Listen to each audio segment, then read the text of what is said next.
Okey, salam semua. Kita di kedai Buck Taylor sekarang. Ya, baru sampai di Buck Taylor. Jom kita masuk ke kedai.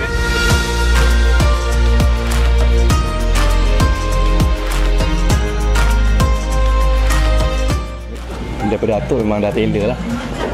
So sekarang you tailor ke? Sekarang tak tailor lah, more on management saja. Dah ramai tailor. Tapi macam mana you compete dengan stay relevant atau Buck ni? Saya rasa mungkin kerana Buck Taylor ni dah ada foundation and customer dia yang tersendiri lah kan, pasal dia dah lama kan, kita dah regular kita. And basically Buck Taylor ni more on services, jadi kita ni tailor, tukang jahit kepada pelanggan lah. Kita not really into ready to wear sangat. Ready to wear ni hanya sebahagian collection saja, season time macam hari raya ni, bulan puasa macam ni saja. Sebenarnya kita more on tailor lah. Kita ni penjahit, penjahit baju Melayu tradisional. Macam mana YB nak cuba tak rasa kira-kira? Buat baju Melayu dengan tailor? Nak cuba. Boleh cuba kita buat sampai YB satu. Okey. Pisau makin tu most yang berniaga tu family saya lah. Ikan 9 semua saudara mara. Pisau makin semua family ya. Ya, Om Ali is my grandfather.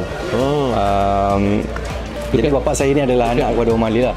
So Om Ali ni semua anak-anak dia adalah tailor. Oh, semua tailor. Semua anak lelaki dia semua bukan? Ya, cucu-cucu dia dah generasi ketiga ni dah macam Lego. Buck tu apa maksudnya? Buck tu maksud dia Batia, dia nama anak Om Ali tu. Oh, Buck is the brother, abang dia. Dulu Om Ali ni dia ada sub brand. Ada Buck, so my father went to England. Buck ni tak ada orang jaga dah. Bila my grandfather pass away, uncle jaga Om Ali. So Buck ni dia bukan dekat Wismakin, dia dekat Jalan Tak. Oh ya, dia tukang ramal. Dah tukang ramal. So my father balik daripada England. Dia baru kan? So dia belajar kat England, belajar menjadi tailor juga macam? Semua anak lelaki belajar benda ni. All the way kat UK ya? Perancangan masa depan macam mana? Setakat ni perancangan bersepan macam ni lah. Kita maintain, kekalkan tradisi ni. Dekat luar sana tu ada banyak tu kan kasi-kasi. Jadi maybe this is not the right time to compete lah.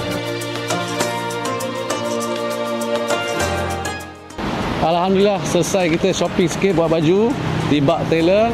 Kita sedia untuk raya, beli songkok juga. Okey, mari kita sekarang pergi ke masjid nak buka puasa di masjid.